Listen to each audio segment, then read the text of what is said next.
Hello, and welcome to Backer Breaks It Down. In this episode, we're going to take a look at volume of prisms. I also want to talk to you about something called Cavalieri's principle of volume, which is kind of fascinating. And then we'll actually find the volume of some prisms.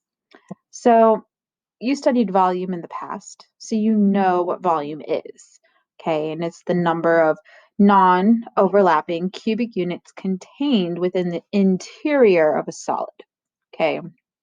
So this figure at the right has 8 of those such units. So this figure has a volume of 8 cubic units, okay?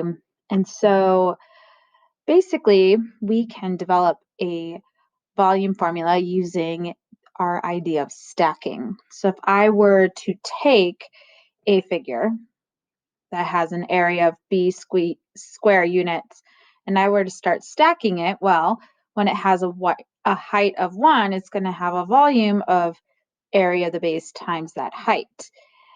As that height increases, so as I start stacking them, right, the total volume is going to be equal to area of the base times whatever the height of that stack is. So our general volume formula can be considered area of the base, which we designate with a capital B, times the height.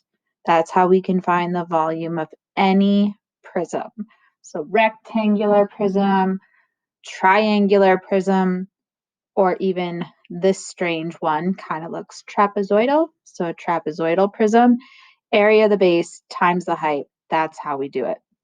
So to complete this conjecture here, in case you're wondering, if B is the area of the base of a right prism and H is the altitude or the height, then the formula for volume is area of the base times the height. Okay. So think about this, all right? You guys know what like reams of paper look like. So if I were to take 3 reams of paper and stack them like this, okay, right? It's kind of messy. What if I took all the paper out of those reams? Still looks kind of messy. What if I straightened those sheets up into a nice pile, right? What are you noticing here? Yeah, rearranging the paper may have changed the shape of our solid, but it didn't change the volume of our solid, okay? But also the height of all the paper is still 6 inches. That didn't change at all, okay? It was a little messy to begin with, but the overall width remained 11 inches. The overall depth or the other dimension was 8.5 inches, right? Each sheet of paper still has dimensions of 8.5 by 11 inches, and the height of those 3 reams is still 6. So none of our dimensions changed here. So basically, we can say that the volume of an oblique prism can also be found by going area of the base times the height. Okay. And so this ties to Cavalieri's principle for volume, because he determined that if 2 solids have the same height and the same cross-sectional area at every level, then they have the same volume. Okay. So each piece of paper, that's representing the same cross-sectional area. And the height, was 6 inches for the messed up stack and the nice neat stack, okay? So solids with the same height and the same cross-sectional area have the same volume. And that's what is being illustrated here. Okay, with the right rectangular prism, the oblique rectangular prism, and the cylinder.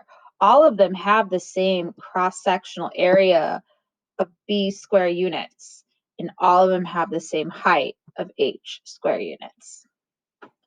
So if we take Cavalieri's principle and apply it here, because we can totally apply it here, we have 2 stacks of memo papers, so Post-its, right? And each of the stacks contains 500 sheets, okay? Explain why the stacks have the same volume. Well, Cavalieri said that if you have 2 columns with the same height, right? And so there's 500 sheets. So my height of my stack of Post-its is equal to 500 times the height of an individual Post-it, which they told us was 0.01 of an inch, okay?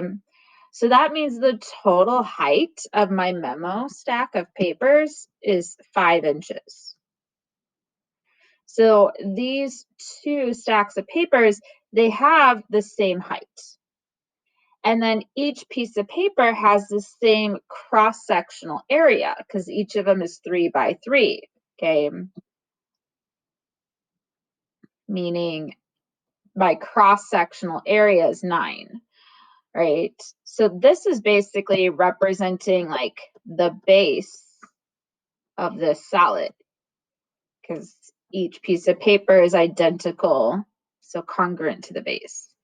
And the height is 5 inches. So therefore, our volume would equal base area of the base times the height.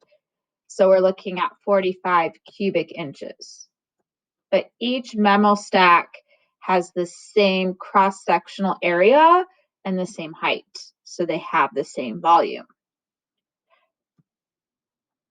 Let's take a look at an application involving volume of a prism.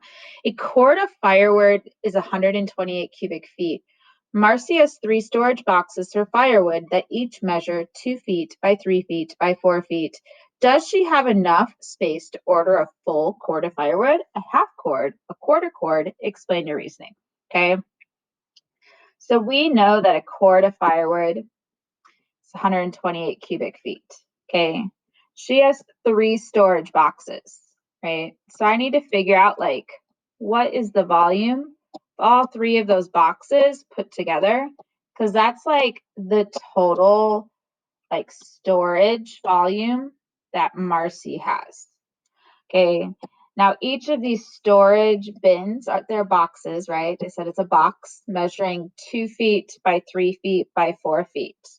So each box has a volume. So I want to go area of the base times the height. So I can say like maybe the base is like 2 by 3 and then the height is 4. Honestly, it doesn't matter. You're multiplying them all together. So that gives us what, 24?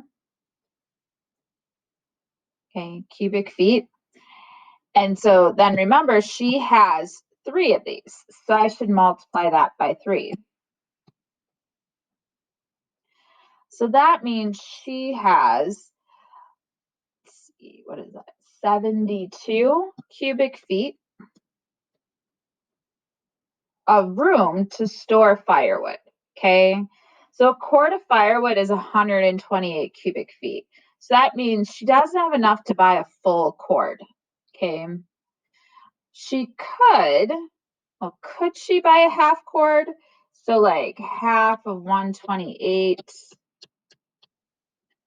would be 64, and she has got 72 cubic feet. So she's got enough room to store half a cord of firewood. Okay. And so that's how we find volume of prisms. It's all about finding the area of the base and multiplying it by the height of the prism. Okay. Most of the problems we saw here involved a base that was rectangular. Another common one is like a triangle. So just remember, area of a triangle is half the triangle's base times the triangle's height. So that is like another common base that you could encounter in these prism problems, okay? That's how Backer breaks it down.